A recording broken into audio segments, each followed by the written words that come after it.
예, 수요일 묵상의 시간입니다. 십자가는 죄를 털어내는 방법이 아니라 하나님과 화목되는 관계다. 십자가는 죄를 털어내는 방법이 아니라 하나님과 화목되는 관계다. 자, 이런 제목으로 오늘 묵상 또 계속 나누겠습니다. 자, 로마서 1장에서는 문안인사와 함께 로마 교회를 방문해서 하나님이 바울 자신에게 보여주셨던 그 복음을 전하기 원하는 그 마음을 이야기하면서 이 복음을 전파하기 위해 목숨을 건 그 자신의 결단과 또 이 복음이 하나님께서 그 백성으로 하여금 생명의 길로 초대하신 초대장인 것을 말하는데, 우리 하나님은 이 세상에 누구라도 창조주 하나님에 관한 진리를 본능적으로 사실 알게 하셨고, 그래서 하나님께서는 하나님을 알 수 있는 그런 분명한 계시를 또한 만물 속, 온 우주 속에 두셨기 때문에 하나님이 창조하신 이 자연 속을 살아가고 그 자연을 보며 살아온 사람들이라면, 이 우주 속에서 자신의 존재를 느끼며 살아가는 사람들이라면 그 누구라도 하나님을 모른다고 핑계할 수 없는 그런 분명한 하나님의 초대가 있었다, 이 이야기를 합니다.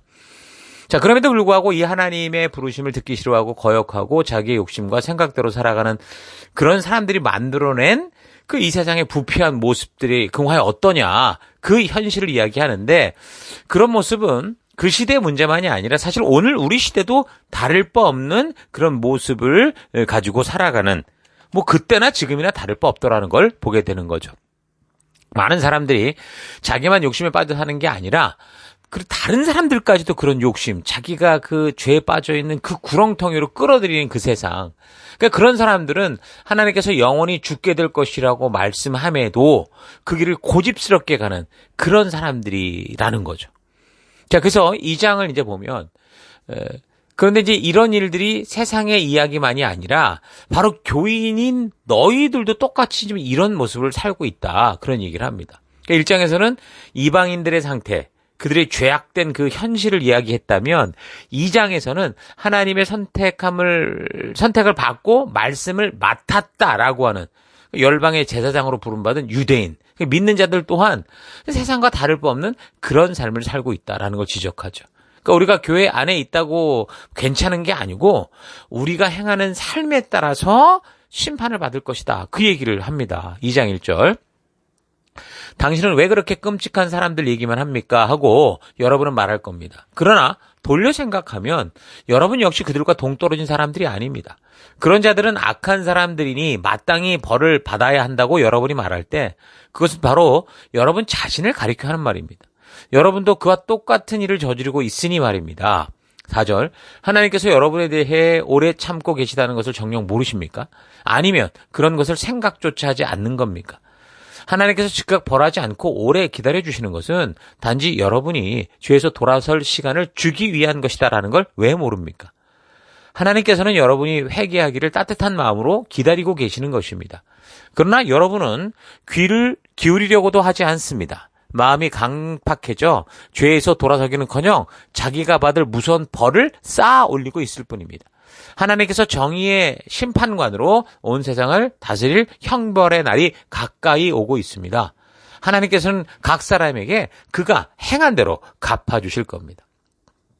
그러니까 이단 사설은 제쳐두고 하나님을 믿는다고 하는 종교를 가지고 있어도 유대파 기독교인, 헬라파 기독교인, 로마 기독교인이라고 하는 사람들도 소위 정통이라도 얼마든지 타락할 수 있다는 거죠. 하나님의 부름을 받았다는 그 유대교도 타락할 수 있는 거고, 가톨릭도 결국 타락하게 됐고, 기독교도 수많은 타락의 모습을 보인다는 거예요. 그러니까 종교를 가지고 되는 게 아니라는 겁니다. 그러면 소위 기독교 정통은 어떠냐? 정통도 정통으로 잘못될 수 있다는 거예요. 그래서 유대인이나 이방인이나 종교를 가지고 있다 할지라도 우리가 얼마든지 잘못될 수 있는 존재다라는 걸 각성시키죠. 그러니까 하나님을 거절했던 사람들은 하나님을 알게 하고 하나님의 뜻에 따라 외치는 저들이 양심의 소리를 외면한 것으로 벌을 받을 거고, 하나님을 믿노라 하며 하나님의 뜻을 안다고 하는 사람들은 하나님의 뜻을 안다고 하면서도 그 말씀대로 행하지 않은 것에 대해서, 무엇이 올바른 길인 줄 알면서도 행하지 않은 것에 대해서 벌을 받을 거다라고 말합니다.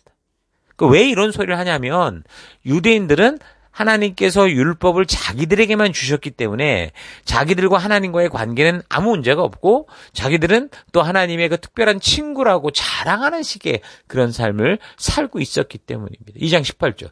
그는 하나님께서 원하시는 것이 무엇인지 다 알고 있다고 자신합니다. 또 어릴 때부터 하나님의 율법을 배웠기 때문에 옳고 그른 것을 가려낼 줄 알고 그중에서 자신은 옳은 것만을 좋아하고 있다라고 자랑합니다. 그러나 할례를 받고 율법을 안으로 하면서도 하나님의 뜻을 지키지 않는다면, 하나님의 의도를 따라가지 않는다면, 할례를 받지 않았지만 정말 하나님의 그 의도, 그 말씀 속에 있는 의도를 알고 따라 살아가는 그 사람만 못하다라는 거죠. 2장 25절. 만일 하나님의 율법을 지킨다면 유대인이라는 것이 어느 정도 가치가 있겠지만 지키지 않는다면 이방인보다 나을 게 없는 겁니다. 비록 이방인일지라도 하나님의 율법을 잘 지킨다면 하나님께서는 유대인에게 주려고 계획하신 모든 권리와 명예를 그들에게 주실 겁니다. 사실 그런 이방인들은 하나님에 대해 많은 것을 알면서도 율법을 지키지 않는 유대인보다 훨씬 나은 사람입니다. 그러므로 유대인 부모에게서 태어났다든가 유대인이 받는 할례를 받았다는 것만으로 누구나 참 유대인이라 할 수는 없습니다. 그러니까 하나님의 선택받은 유일한 민족 유대인이다라고 칭하면서도 버젓이 하나님을 거역할 수 있다는 겁니다. 그러니까 참된 믿음은 뭐냐? 실력이나 신분, 종교로서가 아니라 하나님께서 그 백성들이 살 바를 알게 해주셨던 그 말씀의 가치대로 살아가는 거다 이 말인 거죠. 택함을 받았다 아니다 하는 타이틀이 아니라 하나님 말씀대로 하나님의 의도를 따라 살아가는 바로 그런 사람들이 진정한 하나님 나라 백성이고 하나님의 자녀가 되는 거다라고 말하는 거예요. 그러니까 참으로 택함을 받은 사람들이라면 하나님과 온전한 관계에 있는 사람인 거고 하나님은 그렇게 하나님의 의도를 따라 살아가는 사람을 찾으시고 있다라고 정확하게 얘기를 합니다. 2장 29절. 참 유대인이란 그 마음이 하나님과 올바른 관계에 놓여 있는 사람입니다. 하나님께서는 표면적으로 할례를 받아 몸의 일부를 잘라낸 사람을 찾으시는 게 아니라 마음과 생각이 완전히 변화된 사람을 찾으십니다. 그의 생활이 변화된 사람이야말로 비록 사람들에게는 칭찬받지 못한다 해도 하나님의 칭찬을 받게 됩니다. 왜 바울이 이런 말을 하게 되느냐? 그러니까 말씀의 진정한 의도를 따라 살지도 않는 유대인들이 그렇게 자신들은 뭐 아브라함의 후손이고 그래서 선택받은 특별한 존재라고 주장하고 있기 때문인 거고 그래서 이제 유대 기독교인들 중 몇몇은 그런 자신들을 따라가려면 하나님이 아브라함에게 명한 그런 어떤 할례와 또 그의 백성들에게 주셨던 율법의 조항대로 종교적 규칙을 지켜야 된다라고 주장을 했기 때문입니다. 자, 그래서 이제 3장을 보면 유대인들에게 분명한 것은 하나님께서 먼저 하나님의 뜻을 알리시고 그 뜻을 세상으로 전하는 그 역할, 열방의 제사장의 역할을 맡긴 건데 그런 유대인들은 이 사명이 마치 자기들만 선택을 받았고 자기들만 특별 혜택을 받는 거다라고 생각을 해왔다는 거죠. 하지만 그렇지 않다는 겁니다. 3장 10절. 기록된 바 의인은 없나니 하나도 없으며 깨닫는 자도 없고 하나님을 찾는 자도 없고 다 치우쳐 함께 무익하게 되고 선을 행하는 자는 없나니 하나도 없도다. 그러니까 하나님 앞에서 그 어떤 존재들도 하나님의 온전한 뜻을 따라 살아가는 그런 존재가 하나도 없더라는 거예요. 그래서 모든 사람은 하나님 앞에서 다 죄인일 수밖에 없다라고 증거하는 겁니다. 유대인이든 헬라이든 로마이든 누구나 다 죄인일 뿐이다라는 거예요. 그냥 하나님이 내버려둔 사람이나 하나님의 말씀을 맡았다고 하는 사람들이나 모두가 결국에는 하나님의 뜻이 아니라 자기 생각과 자기 욕심을 따라 살아가는 것, 이거 다 똑같다라는 거죠. 오히려 율법을 맡았다고 하면서 지키지 않는 그래서 사람들에게 더 무거운 심판이 있을 거다라고 경고합니다. 그래서 구원의 길은 율법으로서가 아니라 우리가 죄를 벗어버리고 예수를 그리스도로 믿기만 하면 하나님께서 우리를 받아들여 무죄 선고를 해주시겠다고 하신 그 은혜로 말미암은 거다. 하나님의 전적인 은혜로 이루어지는 게 구원이다라고 말합니다. 3장 21절. 그러나 이제 하나님께서는 하늘나라로 가는 다른 길을 보여주셨습니다. 이 길은 선한 사람이 된다든가 하나님의 율법을 지키고자 노력하는 그런 길이 아니라 새로운 길입니다. 그렇다고는 해도 이미 오래전에 성경을 통해서 일러주신 것이니 사실 새로운 길이라고도 할 수도 없습니다. 그 길은 만일 우리가 죄를 벗어버리고 예수 그리스도를 믿기만 하면 하나님께서 우리를 받아들여 무죄 선고를 해주시겠다고 하신 바로 그 말씀입니다. 누구를 막론하고 그의 과거가 어떻든지 예수 그리스도께 나아가기만 하면 우리는 모두 구원을 받습니다. 그러니까 유대인이다 헬라인이다 싸울 게 아니고 오직 한 길, 하나님께서 직접 열어놓으신 그 길, 예수가 그리스도의 짐을 믿고 그 생명의 길로 나아가야 구원을 받는다라고 하는 이 복음의 핵심을 말하는 거죠. 그래서 3장 23절 그렇습니다. 비록 모든 사람이 죄를 범하고 하나님의 영광스러운 이상과는 먼 거리에 있을지라도 만일 예수 그리스도를 믿기만 하면 하나님께서는 우리 죄를 없다고 선고해 주십니다. 예수 그리스도께서 은총으로 값없이 우리 죄를 없애주셨기 때문입니다. 그러니까 만약 율법을 지켜야 구원을 얻을 수 있다고 하면 우리는 그것을 도저히 지킬 수 없는 그런 존재다라는 것을 알게 되죠. 그래서 하나님은 예수님을 속죄 제물로 삼으셨고 누구든지 그 피를 받음으로 속죄되게 하신 겁니다. 그래서 우리가 의롭게 되는 것은 이렇게 율법의 행위가 아니라는 거예요. 오직 하나님께서 우리를 위해 베푸신 그 놀라운 그 사랑, 예수가 그리스도 되심을 믿음으로 의롭다함을 얻게 된다라는 거예요. 유대인이든 이방인이든 서로 얼마나 종교적인지 그래서 자랑할 게 아니다라는 거예요. 자, 이렇게 3장에서 바울은 분명한 구원의 길을 제시하면서 그 구원으로 들어가는 다른 것이 아니라 하나님이 준비하셨고 보내신 예수를 그리스도로 믿는 믿음이다라는 사실을 분명하게 정의하며 전합니다. 그러니까 이신득이가 여기서 나오는 거예요.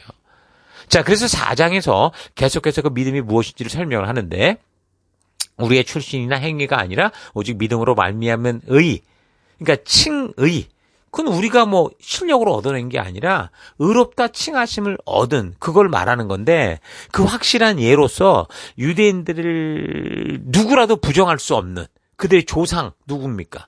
아브라함 이 사람을 예로 들죠. 그가 그렇게 하나님의 사랑받는 자녀가 된 거, 믿음의 조상이 된 게 율법의 행위로 말미암은 결과가 아니고 전적인 믿음으로 말미암은 것이다라는 걸 알게 합니다. 4장 1절 우리 유대민족의 조상인 아브라함만 해도 믿음으로 구원받는 이 문제로 어떤 경험을 했습니까? 하나님께서 그를 받아들인 것이 과연 그가 선한 일을 했기 때문입니까? 정말 그렇다면 그는 그 일을 자랑하고도 남을 만하지요. 그러나 하나님이 보시기에 아브라함은 내세워 자랑할 것이 하나도 없었습니다. 그래서 성경에도 여호와께서는 이렇게 믿는 아브라함을 흐뭇하게 생각하시고 그를 인정해 주셨다라고 기록되어 있는 겁니다. 그러니 아브라함이 하늘나라에 들어갈 자격을 얻은 것은 그가 선한 일을 했기 때문이 아닙니다. 구원은 값없이 주는 선물입니다. 만일 선한 일을 해야 구원을 받는다고 하면 어떻게 구원을 값없이 주는 선물이라고 할 수 있겠습니까? 자기가 일한 대가로 얻으려고 하는 사람에게 구원은 주어지지 않습니다. 비록 죄인일지라도 하나님의 진노로부터 자기를 구원하여 주실 분은 오직 그리스도뿐이심을 믿을 때 하나님께서는 그들을 올바른 사람으로 인정해 주시는 겁니다. 4절까지 읽었는데요. 그러니까 우리가 의롭게 되는 것은 그러니까 행위와 무관하다. 할례가 아니다. 율법과 무관한 거고 오직 믿음으로 된다. 어떤 믿음? 예수가 그리스도시다라는 그분을 하나님이 보내셨다라는 걸 믿는 이 믿음으로 말미암아 우리가 어떻게 의롭게 된다는 거죠. 근데 사람들은 이상하게도 공짜를 좋아하면서도요. 이런 구원의 문제에 있어서는 뭔가 우리가 합당한 뭘 해야 된다라고 자꾸 생각을 하는 것 같아요. 선한 일을 해야 천국 가고 악한 일 하면 지옥 간다. 이런 식으로 그래서 생각을 하는 거죠. 그래서 한국의 기독교인들은 구원에 있어서 유대인처럼 뭔가 자기의 어떤 그런 이 기여가 있어야 된다 생각하는 것 같아요. 구원은 믿음으로 된다고 말하면서 그 믿음이라는 그것조차 행위에 근거한 식으로 해석을 해가죠. 내가 믿었기 때문에 라는 또 어떤 자기의 믿음의 행위가 되는 거예요. 그래서 구원의 주체가 마치 자기 자신인 것처럼 내가 해낸 것처럼 그렇게 착각에 빠지게 됩니다. 그래서 정작 그리스도인이 되었을 때 정말 하나님의 백성다운 이제 그런 삶을 살아가야 되는 정말 내가 결단하고 살아가는 그 과정에 있어서는 그 부르심에 있어서는 자신이 주도적으로 순종으로 행해야 하는 그 행함을 따라가는 게 아니라 그때는 또 능력 있는 하나님께 모든 걸 다 미루죠. 이상한 은혜를 간구하면서 하나님이 다 대신 다 해달라고. 그래서 믿음으로 살아간다고 하면서 정작 하나님의 뜻을 알고 그 뜻대로 순종하는 일보다 기도를 통해 하나님을 마술램프 속에 지니처럼 움직여서 내가 하고 싶은 일들을 시키려고 하는 그런 신앙생활을 하게 되는 겁니다. 거꾸로 됐어요. 은혜로 돼서 믿음으로 나아가야 되는데 우리는 자기 어떤 실력으로 돼서 그 다음에 모든 걸 하나님께 미루는, 은혜 달라고 하면서 다 믿어버리는, 뭐가 미루어버리는 잘못된 길을 걷습니다. 여러분 그렇지 않습니다. 아브라함이 하나님이 그를 부르시며 말씀하실 때 그 말씀을 듣고 믿음으로 나간 거잖아요. 그럴 때 하나님이 그런 믿음, 그 마음을 의롭다고 보아주신 것처럼 우리의 구원 또한 하나님께서 우리를 위해 준비하고 행하신 그 이 구원의 길, 십자가의 예수를 그리스도로 믿고 나올 때 하나님께서 우리를 의로운 존재다라고 칭해 주시고 받아주시는 거예요. 4장 22절. 아브라함의 이 믿음 때문에 하나님께서는 그의 죄를 용서하고 그를 죄 없는 자라고 선언해 주신 겁니다. 하나님께서 그를 받아들여 의롭다고 인정하신 이 복된 선언이 기록된 것은 단지 아브라함만을 위한 것이 아니라 우리들도 위한 겁니다. 우리가 우리 주 예수를 죽은 자 가운데서 다시 살리신 하나님의 약속을 믿을 때 아브라함을 받아들이는 것과 똑같은 방법으로 하나님께서는 우리들도 받아들이신다라는 이것을 보증하고 있는 겁니다. 이렇게 얘기를 하죠. 그래서 아브라함이든 인류 그 누구든 그 누구도 그동안 하나님이 용서하실 만한 어떤 합당한 행위를 해서가 아니고 말하자면 죽음으로 휩쓸려가던 그 길에서 우리를 부르실 때 네 하고 대답하기에 하나님께서 이런 우리를 불쌍히 여기셔서 그 죄악에 강해서 우리를 구원하셨다라는 거죠. 그러니까 어떻게 보면 그 누구도 이해할 수 없는 왜? 나를 위해? 왜 내가 뭐 어쨌다고? 라고 의아해할 정도로 하나님은 전적인 사랑을 베풀어 주신 거예요. 대답 한 번 했는데 TV에서 그 동물 관련 프로그램 중에 그 길거리를 배회하고 주인 잃은 그 강아지들 구출하는 그런 내용들이 있는데 그 주인으로부터 버림받고 또는 집을 잃고 여기저기서 막 공격당하면서 먹을 것 찾아서 그냥 눈치 보고 여기저기 헤매고 너무도 춥고 긴 겨울밤을 그 밖에서 덜덜 떨며 지내고 결국에는 눈밭에 쓰러져 얼어 죽어가는 그런 동물들을 볼 때가 있거든요. 그보다 더한 모습이 바로 우리의 모습이었던 거예요. 만약 나의 자녀가 길을 잃고 거리를 방황하다가 배회하다가 그 추운 겨울 눈밭에 쓰러져 오들오들 떨며 죽어가고 있다고 생각을 해보십시오.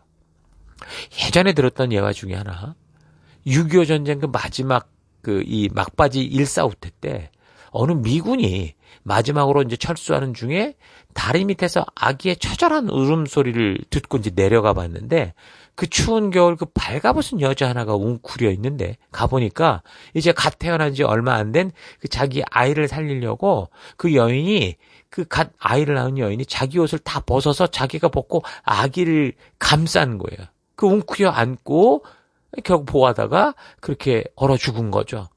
다행히도 그런 어머니의 희생의 사랑으로 이 아이는 그때까지 죽지 않아서 그 미군이 참 처절한 마음으로 그 여인을 묻어주고 아기를 구해서 양자로 삼아 키우게 된 그런 예화를 듣고 굉장히 많이 운 적이 있습니다. 그러니까 자녀의 생명을 구원해냄에 있어서 부모가 뭘 마다하겠습니까? 하나님의 사랑이 바로 이렇다라는 거예요. 이 아이가 무엇을 이해할 수 있었겠습니까? 그저 죽어갈 운명뿐이었는데 그 어머니의 그 희생으로 살아난 거예요. 그 죽음으로 말미암아 살아난 거죠. 그러니까 예수님의 십자가 죽음이 바로 그런 희생이었습니다. 4장 25절. 우리 주 예수께서는 우리 죄를 대신하여 죽으셨으며 우리가 하나님과 올바른 관계를 맺게 해주려고 다시 살아나셨습니다. 그러니까 예수님께서 그렇게 십자가에 죽으신 것은 마치 이 세상에서 잘 살아가는 것 같으나 결국 영원한 지옥으로 떨어질 우리이기 때문에 우리가 이런 상황이 어떤 상황인지도 모르고 마치 내 스스로 잘 사는 것처럼 착각하고 교만하게 살아갈 때, 우리가 죄인 되었을 때 영원한 생명의 주인 되신 하나님께서 우리를 인도하여 그 생명의 손을 잡을 수 있도록 그 십자가의 희생의 제물이 되신 거죠. 우리가 죄인일 때 우리 스스로가 자기 자신이 잘났다고 교만하게 살아갈 때 그때 하나님이 먼저 우리의 헐벗고 굶주리고 영원한 죽음의 강으로 휩쓸려가는 우리를 붙잡아 주신 겁니다. 바로 이 사실을 믿는 믿음이 구원의 길인 거예요. 자, 그러니까 4장은 인간의 출신이나 신분, 실력이나 열심이 아니라 하나님의 그런 전적인 사랑과 은혜로 우리가 하나님의 자녀가 된 것이다 라는 사실을 분명하게 얘기해 주고 있습니다. 그래서 5장에는 그렇게 하나님의 전적인 사랑과 은혜로 의롭다함을 받은 우리의 이제 정체성을 얘기를 해요. 5장 1절. 이제 우리는 하나님의 약속을 믿고 그 믿음으로 하나님 보시기에 올바른 자라는 인정을 받았으니 우리 주 예수 그리스도를 통해 하나님과 참다운 평화를 누릴 수 있게 되었습니다. 우리는 그리스도를 믿음으로써 지금 우리가 서 있는 이 가장 높은 특권을 가진 자리에 오르는 은총을 받았습니다. 그리고 하나님께서 우리를 위해 행하실 모든 계획이 실제로 이루어져 나가는 것을 확신과 기쁨을 가지고 기다리고 있는 겁니다. 그러니까 구약의 제도 중에 화목제가 있었던 거 아시죠? 레위기 9장을 참고해 보면 대제사장이었던 아론이 처음 취임식 때 제사를 드리는데 백성을 위해 속죄의 경우는 이제 속죄제, 번제, 소제 이걸 먼저 드리고 화목제를 맨 나중에 드리는 걸 볼 수 있어요. 그 이유는 뭐냐? 성도들이 먼저 속죄제를 통해 진심으로 회개한 후에는 제사의 진짜 목적이라고 할 수 있는 하나님과 진정으로 화목한 관계, 그와 동행하는 관계로까지 가야 된다라는 거를 이 제사 제도가 말해주는 거예요. 단지 속죄제로 죄와 죄책감을 떨쳐버리는 거기까지가 아니고 죄로 말미암아 끊어져 버린 하나님과의 관계가 회복되고 그와 영원히 화목할 수 있는 하나님의 창조의 그 길, 말씀의 가치를 따라 살아가는 그 자리까지 가는 거예요.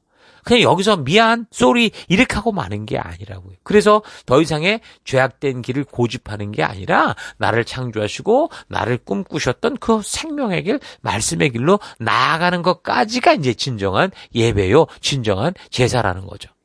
그래서 이제 속죄의 피로 의롭게 된 그런 성도의 삶은 이렇게 하나님과 화목하는 자로서의 그런 정체성을 가지고 주의 말씀의 도를 따라 살아가는 그런 삶이 돼야 된다라는 거예요. 그냥 교회당만 왔다 갔다 하는 종교인이 아니라 그 하나님 말씀의 가치를 따라 의도를 따라 각자 보냄을 받은 땅끝 그 현장, 삶의 현장에서 하나님 나라 백성답게 사는 그런 믿음의 길을 걸어야 된다라는 거죠. 이렇게 하나님과 화목하게 된 성도의 정체성을 알고 살아가는 삶은 세상에서 볼 때는 뭐 힘들고 고난할 수 있겠죠. 왜냐하면 세상에 걷는 쾌락과 죽음의 길과는 전혀 다른 반대길, 생명과 진리의 길이기 때문에 그래요. 나아가고 추구하는 방향이 서로 반대라는 거예요. 그래서 5장 3절 우리는 어떤 어려운 문제와 공경에 처했을 때도 그것들이 가져다 줄 좋은 결과를 생각하며 기뻐할 수 있습니다. 시련은 오히려 우리에게 인내를 배우게 하고 인내는 강인함을 길러주어 하나님을 향한 우리의 희망과 믿음을 흔들리지 않는 굳건한 것으로 만들어주기 때문입니다. 이렇게 얘기합니다.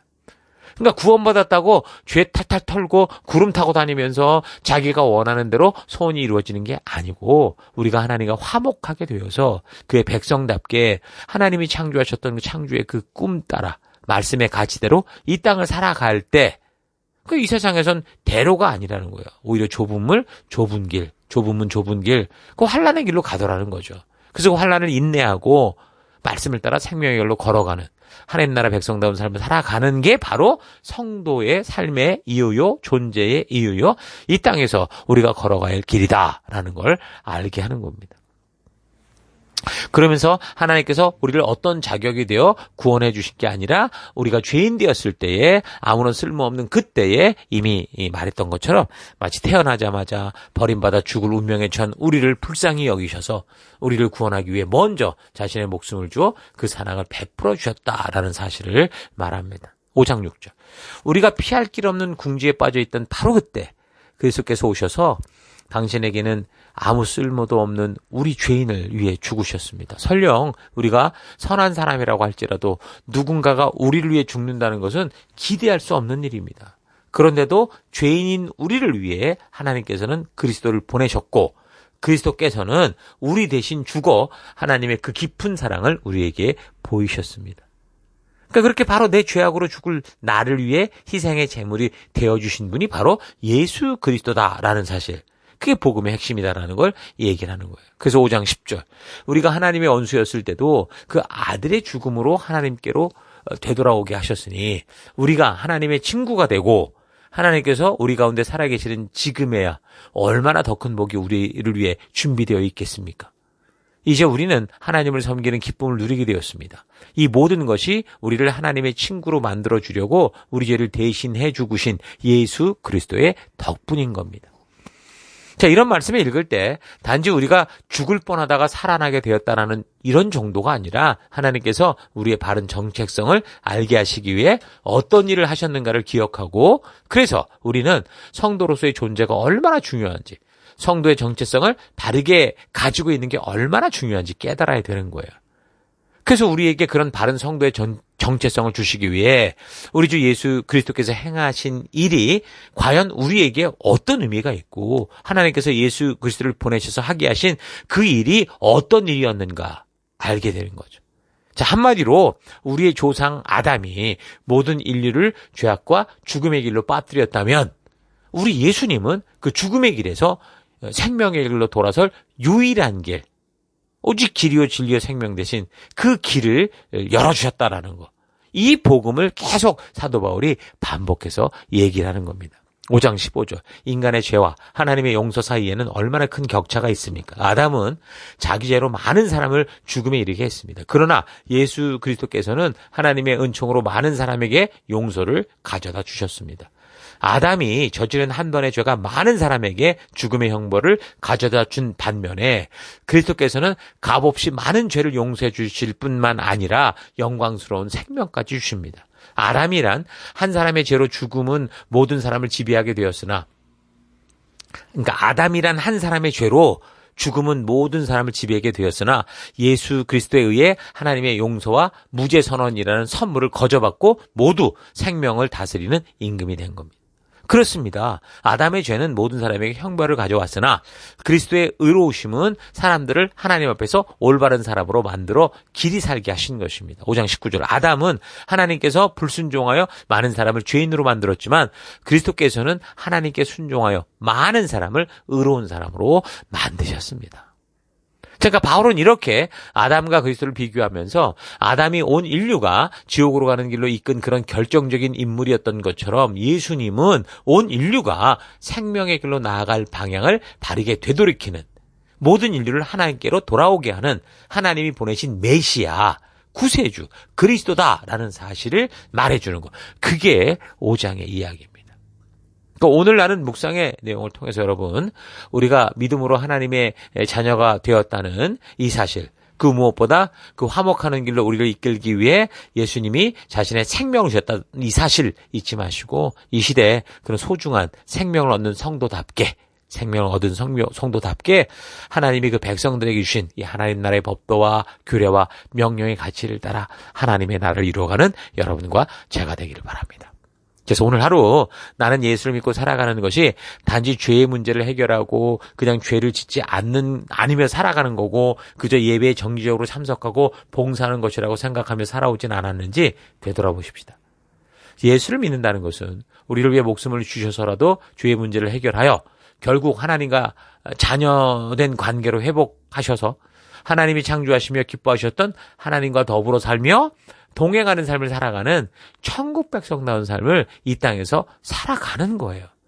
그래서 그 하나님 백성다운 삶을 위해서 하나님께서는 시내산에서 직접 그 하나님 나라의 법도와 규례인 율법을 주셔서 하나님을 왕으로 믿는 왕의 자녀들이 이 죄악으로 더럽혀진 땅에서 거룩한 구별된 백성들께 살아갈 수 있는 방법과 그로 인해 누리는 축복을 누리고 주님 다시 오실 때까지 참된 빛과 소금이 돼서 이 열방의 주를 알게 하는 거룩한 제사장 나라로 살게 하신 거죠.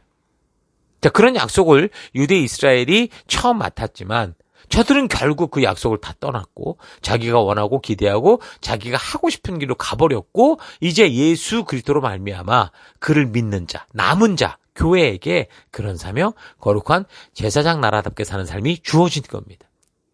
자, 어떻게 보면 복잡하게 설명을 하고 있는 것 같지만 크게 보면 우리 모두는 죄인이고 이미 지옥으로 가는 길에 떨어져 살아가던 자들이요. 그래서 그 어떤 스스로의 노력으로도 이 지옥의 길에서 생명의 길로 나아갈 수 없는 존재들이었기에 그래서 반드시 하나님께서 먼저 손을 내밀어 주셔서 잡아주셔야만 그 죽음의 길에서 벗어나서 생명의 길로 갈 수 있다라는 이 분명한 사실 한 가지를 말하고 있는 거예요.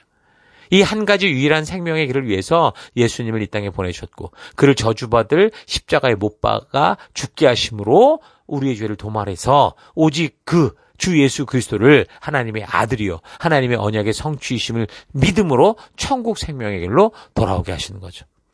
자, 그러므로 이런 말씀을 듣고 묵상하는 우리 모두 예수님 외에 다른 길이 없다라는 거 잊지 마시고 오직 우리 주 예수 그리스도를 나의 구세주, 나의 주인으로 믿고 그 피를 통해 회개하고 우리가 하나님께 나아가서 우리 하나님 주신 그 말씀을 따라 함께 동행하는 참된 화목의 자리까지 나아갈 수 있는 여러분과 제가 되기를 축원합니다. 자, 오늘 하루도 힘내십시오. 잠시 기도하겠습니다. 하나님, 하나님의 전적인 은혜로 말미암아 우리 주 예수를 믿음으로 하나님께 나아가는 길을 열어주셨는데 그 믿음조차 마치 내가 행한 것처럼 착각해서 믿음이라는 우리의 실력으로 하나님의 자녀가 됐다라고 자랑하고 정작 하나님의 백성답게 살아가야 되는 순종의 순간에는 하나님의 힘을 은혜라는 명목으로 이용하려고 그렇게 살아왔던 것 회개합니다. 구원은 오직 우리 주 예수 그리스도를 믿는 믿음으로만 되어진다라는 거 잊지 않고 또한 단지 죄를 털어내는 용도의 십자가가 아니라 하나님과 화목되게 하시려고 했던 그 십자가의 죽음과 부활의 의미를 바르게 알고 내 모든 삶에서 하나님과 동행하며 그 하나님 그 말씀을 따라 살아가는 빛과 소금된 그런 내가 되기 원합니다. 너무도 분명하게 쉽게 우리에게 하나님의 뜻을 나타내 주시는데 자꾸 이 확실하고 정확한 복음의 소식을 복잡하게 꼬고 과잉 해석하며 무리한 종교적 지식 자랑에 빠지지 않고 주님의 진심을 믿음으로 그렇게 살아가는 하루하루 되기를 원합니다. 하나님 정말 주님께서 죽으신 그 죽음의 의미는 죄를 털어내는 먼지가 아니라 우리 하나님과 화목되는 하나님의 창조의 그 섭리로 우리가 들어와 그 하나님과 동행하는 삶을 살아가는 것이라는 이 사실 잊지 않고 오늘 하루도 그런 벅찬 감격을 가지고 하루하루 살아내는 우리가 되길 원합니다. 그 길로 이끄시고 함께 하신 하나님 감사드리고 예수님 이름으로 기도했습니다. 아멘.